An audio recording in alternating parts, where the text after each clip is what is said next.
The gender disparity in fiction is bordering on farcical. 83% of marketing, 92% of publicity, and 78% of editorial staff in Britain's publishing industry are female. About 3/4 of new titles in fiction are by female authors. A poll of the American publishing industry found 77% of publishing staff were female, including 6 in 10 at executive or board level. When the Women's Prize for Fiction was launched in 1996, it was badly needed. Back then, female writers found it hard to get their work published. To illustrate how farcical the current literary landscape has become, the circumstances at commercial and award level are now worse for men than they were for women when they felt compelled to bandy together to launch a women's-only literary prize out of frustration at being marginalized. When the Pulitzer Prize-winning author Elizabeth Strout criticized women's domination of the fiction market, she found herself on the receiving end of a social media pile-on. She was advancing a notion that few people in the world of publishing are willing to do. Most fiction editors, those who have the power to buy up manuscripts, are middle-class, white, left-leaning women. This new breed of publishers and agents, with their similar cultural tastes and political perspectives, are increasingly commissioning works from authors similar to themselves. In Britain, there are no recognizable heirs to the likes of Martin Amis, Julian Barnes, Ian McEwan, and Salman Rushdie. The same is true in the US, where long gone are the likes of Saul Bellow, Philip Roth, and John Updike. Booker Prize winner John Banville recently criticized this current suspicion about white straight men and added, "I would not like to be starting out now, certainly. It's very difficult." Nowhere, whenever an article is written about the almost farcical lurch in the other direction, does any commentator even think to wonder if the prior disproportionality, always considered a shortcoming of publishing, could be even a mild issue replicated the other way. Wherever there are graphs showing demographic breakdowns of the industry, commentators will roundly criticize the lack of representation of minorities, but say nothing about the astoundingly out-of-whack gender disparity, which is staring them right in the face. There is a slightly priggish blind spot. The latest Booker Prize shortlist includes just one man. Over the past 5 years, The Observer's annual debut novelist feature has showcased 44 writers, 33 of whom were female. Either male authors have gotten worse, or white female authors have gotten better, or were always better all along, or white middle-class left-leaning women have become disproportionately represented in publishing and promote white middle-class left-leaning women, writing stories featuring white middle-class left-leaning women, to be read by white middle-class left-leaning women. And for the record, being more ubiquitous doesn't mean inherently better. Think of this in the wider terms of cultural footprint. How many contemporary authors can you think of who are household names, and whose works have caused a sensation? How many contemporary authors are in the cultural zeitgeist, discussed socially, not in the world of literary festivals and online literary magazines, but in the collective imagination? How many contemporary authors can you think of that hip undergraduates have as paperbacks in their backpacks on college campuses?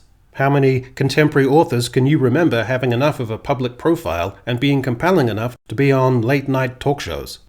You would have to be deeply emotionally immature or harboring some kind of morbidities and bitterness if you for a second took the attitude that this ludicrous gender imbalance was somehow deserved after such an age of the imbalance going the other way, that it was a kind of fitting restitution, and that this would be good for literature and for culture. You'd also have to be emotionally immature to have such a blind spot to think that male writers have traditionally had proclivities, tics, limitations, omissions in their writing, and yet women, rising into prominence, wouldn't have opposite but equivalent omissions, tics, and proclivities that might not be all that agreeable or relatable to vast swaths of men. Well, it's time for a bit of overdue honesty, which is to say, whilst the majority of published authors have got there through talent, insight, empathy, and honed technical craft, quite often, reading a disproportionate amount of fiction written by women, you'll have, from a guy's perspective, a disproportionate amount of sensuality, of sentimentality, of bright convivial humor that doesn't quite translate and isn't quite universal. If you admit or allow for the idea that there are traits in men's fiction that you've always felt a little off, a little cursory, lacking in abstraction or even lived experience, then it's not asking too much to acknowledge that the opposite can also be true. And if the current market of fiction is disproportionately awash at a 4-to-1 ratio, then not only are there limited options for men who might be inclined to go into a bookstore and check out the latest fiction, but it also can have a cause and effect of dissuading men and boys from thinking that the publishing industry and literature is for them, creating a negative cycle. If you have an emerging echo chamber of cosmopolitan, liberal-leaning white women in a social milieu of cosmopolitan, liberal-leaning white women interested in themes and content and signable new authors who are cosmopolitan, liberal-leaning white women, for a literary marketplace of cosmopolitan, liberal-leaning white women, and you have produced a manuscript with masculine characterization and themes, you might be dissuaded from too much emphasis of these things because the person receiving it in their email might consign it to the slush pile. And a crazy irony about all this? These very cosmopolitan, liberal-leaning white women talk to a great extent about diversity, representation, inclusivity, and plurality, and yet, in the book industry, those lagging behind in representation as literary agents and in the publishing business as a whole are women of color.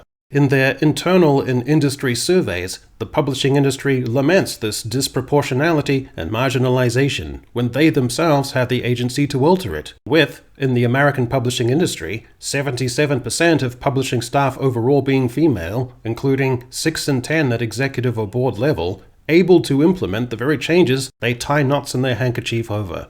Substance and quality of writing trumps theme, of course. But it's also human nature that some people are going to be more amenable and receptive to certain themes or writing styles, at least at a subtle or latent enough level to prospectively tip the scales to the slight degree that determines what is preferred and in vogue.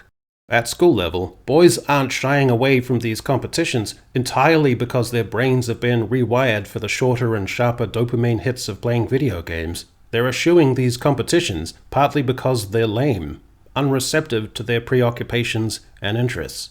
These competitions need more relatable male judges who can address the tonal imbalances and create a permission structure for boys to feel that it is worth their while to submit pieces that are suffused with things that actually interest them, encompassing the illicit, the vulgar, rugged individualism, the mordantly sarcastic, the visceral, the sexually and socially competitive, the lurid, and the dissident.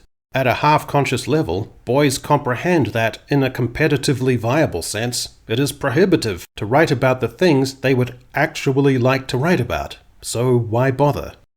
Instead of posing questions like, why is there such a crisis of boys not reading? Or why are boys so lost and lacking in confidence when it comes to fiction and literature? Women in the publishing industry need to allow for the idea, as intensely counterintuitive as it is, that they may be, to at least some extent, part of the problem.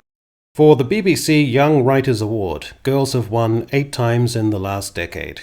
In the Bridport Prize Young Writer category, the latest winner was a girl whose work explores the intersectional politics of race, religion, gender, sexuality, and migration. The 2023 winner, a story about a woman who, after 7 miscarriages in 7 years of marriage, decided to remove her womb as a way to seek agency from the toxic clutches of patriarchy. And the joint winners in 2022 were young women. In Canada's Alice Munro Festival short story competition, the Youth Prize has gone to girls for almost a decade. And in the most recent Amazon Youth Short Story competition, all 6 finalists were girls. In New Zealand, a prominent competition is the Sargison Prize. In the secondary schools division in 2020, first place went to a girl who particularly enjoys the poetry of Sappho, while second place went to a girl, she, her, and they-them pronouns, inspired to write by her experiences of LGBTQ+ identity, fantasy, and escapism, and whose writing style is influenced in part by alternative and emo song lyrics. In 2021, the winner was a girl, with second place also going to a girl, who was inspired to write by her experiences, feelings, and identity as part of the LGBTQ+ community. The 2022 winner was a girl, with second and third place also girls. All 5 of the highly commended entries were from girls. The 2023 winner was a girl with a story entitled The Catastrophe of Swimming, about a Nigerian girl and her Pakeha boyfriend at a swimming pool. In 2024, all 3 top places and all 6 highly commended works were from girls. One of the finalists wrote that most of her work is inspired by her experiences as a young queer woman. Unless you're a tediously strict social constructivist, you would largely agree that no man could realistically have written A Room of One's Own or The Handmaid's Tale. And by contrast, there are certain proclivities and preoccupations and attitudes that men can bring to literature. There has always been, up until recently, a certain breed of male writers able to capture the zeitgeist in a way that bursts out of the publishing world, whose works become cultural touchstones. Those authors are cool in the way that indie musical acts are cool, and they're largely gone now. Irvine Welsh's Trainspotting, published in 1993, is narrated by a junkie intellectual, Mark Renton, whose struggle against heroin addiction and social deprivation brings competing notions of choice and compulsion into stark relief. The book was a sensation. In the late 90s, there was almost nothing hipper than Fight Club, a hit among all demographics. With the publication in 2000 of A Heartbreaking Work of Staggering Genius, Dave Eggers made his entrance into the American literary landscape, helping create a literary aesthetic for a whole cadre of young American writers. Jonathan Safran Foer was the literary world's hottest star in 2005, when his novel Extremely Loud and Incredibly Close punctured through to the mainstream. The best male authors have an aptitude for exploring the territory of dystopian fiction, full of portents about technology, science, medicine, and societal breakdown, the threats of autocracy, failed ethics, and modern society's exhilarating and often destructive relationship with technology. Kazuo Ishiguro's Never Let Me Go harrowingly explores medical ethics, cloning, and technology. Another mode of writing that is sorely lacking in contemporary literary culture: the male ability to combine depravity with the high literary. Martin Amos's Zone of Interest to Cormac McCarthy's The Road. Encourage and publish writers who can deliver these modes of writing, these themes, these proclivities, and you'll have loads more young men wanting to read. We'll also go some way toward fixing the glaring gender imbalance in our awards, and hopefully you'll get a pendulum swing back to where everyone is ideally represented.